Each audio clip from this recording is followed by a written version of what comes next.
The slow, measured applause of a theater long emptied, the echo settling into a heavy silence. In that silence, a frame appears, a faded metal canister, its label half-rubbed, its edges bitten by rust. The camera lingers on the number stamped into its side as if it were a name. A voice, low and deliberate, speaks as if from a corridor of water where every sound arrives muffled and late.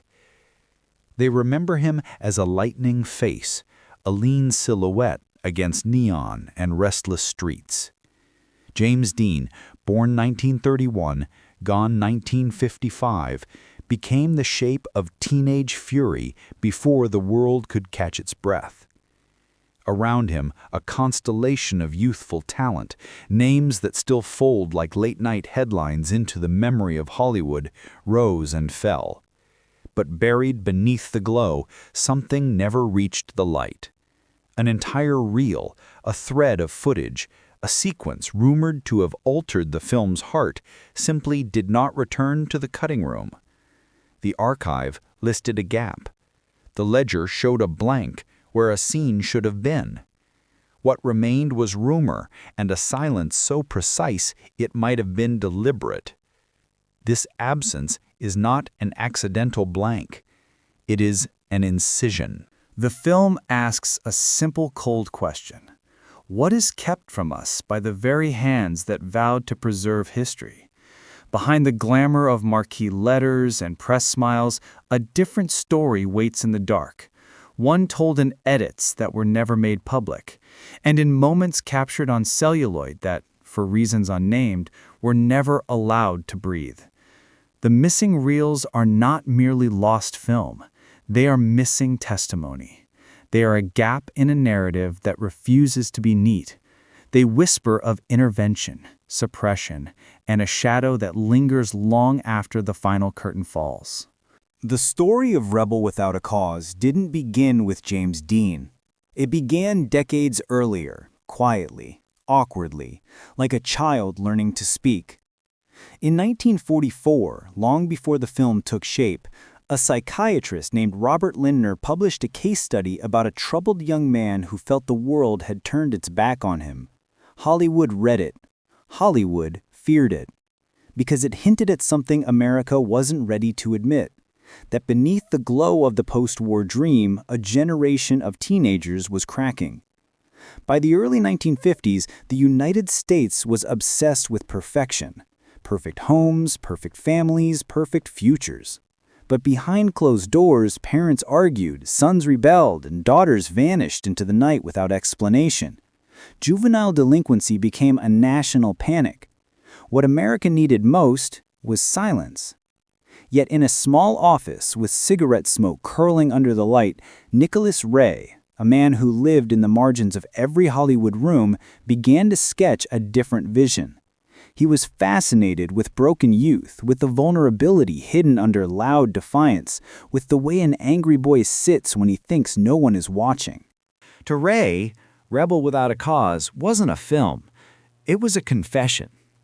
Every choice he made, every draft, every note, pulled the story further away from Hollywood's shiny ideals and closer to the truth adults refused to face. A truth about teenagers who were lost not because they were wicked, but because no one ever gave them a place to belong. And inside that vision, somewhere in those early drawings and pages, lived the seed of something dangerous. A sequence so raw, so painfully honest, that Hollywood would later pretend it never existed. Like every rebellious child, the film was born unwanted. And what is unwanted is often hidden. Production began under a sky that always seemed too bright for the story they were trying to tell. Studio executives wanted a movie about misbehaving teenagers.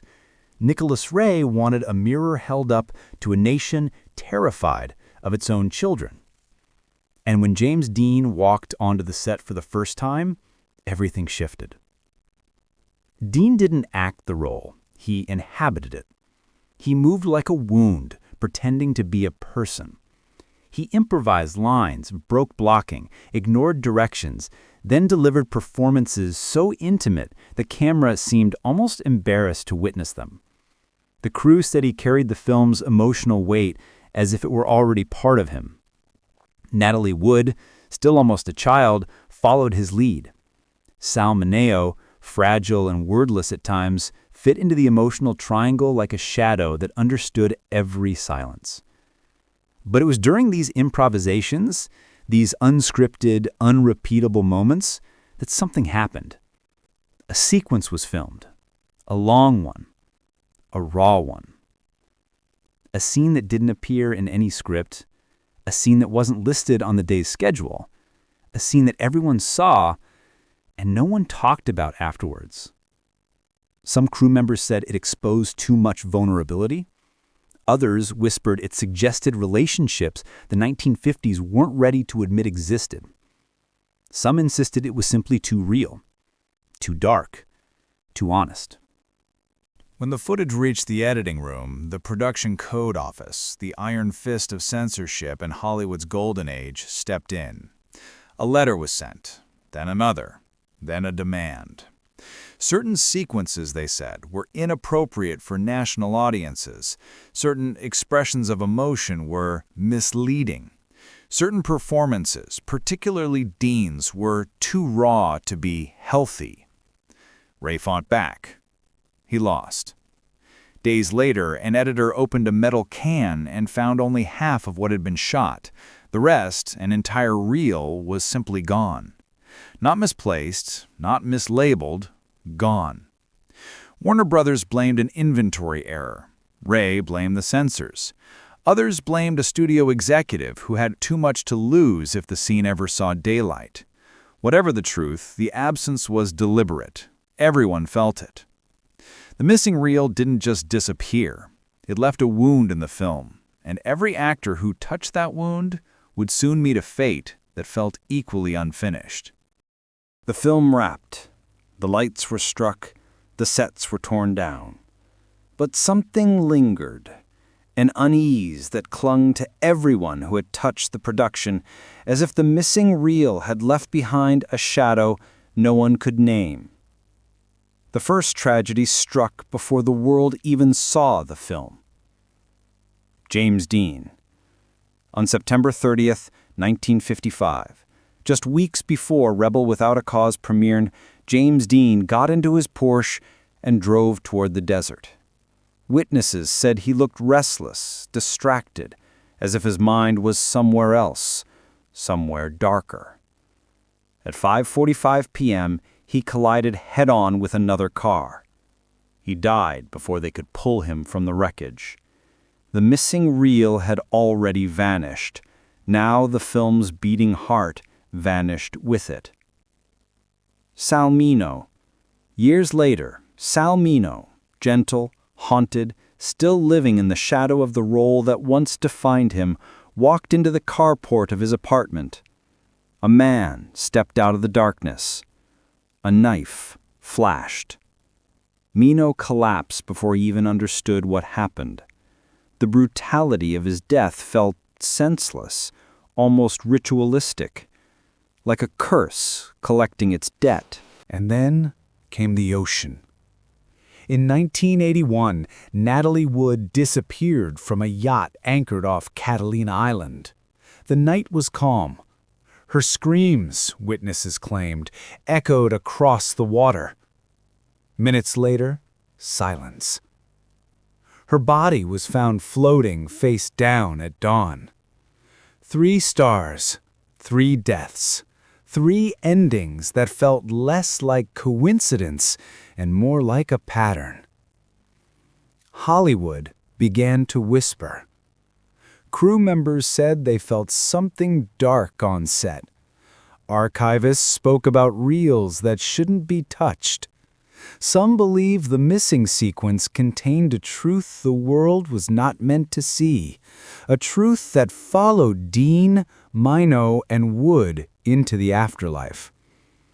Others believe the reel was taken because of what it showed, and because the people in it were doomed the moment the camera stopped rolling. But one thing united every version of the story. Whatever was captured in that lost footage didn't want to stay buried. The truth didn't return in a headline. It didn't emerge from an official archive release or a studio confession. It surfaced from a whisper, fragile, trembling, spoken by a man whose name never appeared in the credits. He was an assistant editor, barely 24 at the time Rebel Without a Cause was assembled. For decades, he stayed silent, until age softened his fear. He spoke of a night near the end of post-production, a night when the editing room was supposed to be empty. But someone unlocked the door. Nicholas Ray. He wasn't carrying a script or notes or anything a director normally brought to an edit bay. He carried a film canister, unlabeled, dented on one side, sealed with gaffer tape. He placed it on the table and told the young editor, "You didn't see this." The two of them threaded the reel through the moviola. The machine hummed. The image flickered alive. And what the editor saw wasn't what Hollywood wanted the world to see. He never described the scene in explicit detail. Every time he tried, his voice collapsed into fragmented memories. A moment between Dean and Mineo that felt too intimate for the era. A confession whispered under a streetlight, soaked with more truth than performance. A look, too vulnerable, too exposed, captured by the camera as if by accident. A sudden shift in Dean's face, something private breaking through the character he was playing. The reel ended abruptly, like a wound torn open mid-frame. The room stayed silent. Ray stood up, lifted the canister, and said words the editor never forgot. "If this is released, none of us survive it." 2 days later, studio officials arrived with a directive from the Production Code Office. Certain sequences were to be removed permanently. The assistant editor checked the shelf where the reel had been placed. It was gone. Not checked out, not archived, removed. Someone had taken it, not to destroy it, but to possess it. And according to the editor, that someone never returned the reel to Warner Brothers. It simply evaporated into the private shadows of Hollywood, where forbidden things are kept by people powerful enough to hide them. The final twist wasn't that the reel was suppressed. The real twist was this: the reel wasn't lost. It was stolen, and whoever took it wanted it to remain unseen. With an empty space on a shelf. An absence. A reel that should be there, but isn't. Rebel Without a Cause survived without it. It became a classic, a myth, a cultural mirror. But like every masterpiece, what we see is only the surface. What we were not allowed to see, what was taken, hidden, concealed, may be the part that held the film's most human truth. And perhaps that is why it vanished. Not because it was dangerous to the audience, but because it was dangerous to the system. Hollywood, in its golden age, didn't fear what the camera revealed. It feared what the camera understood. Bodies break, careers fade, stars die young on highways, in carports, in the dark water off Catalina Island. But film?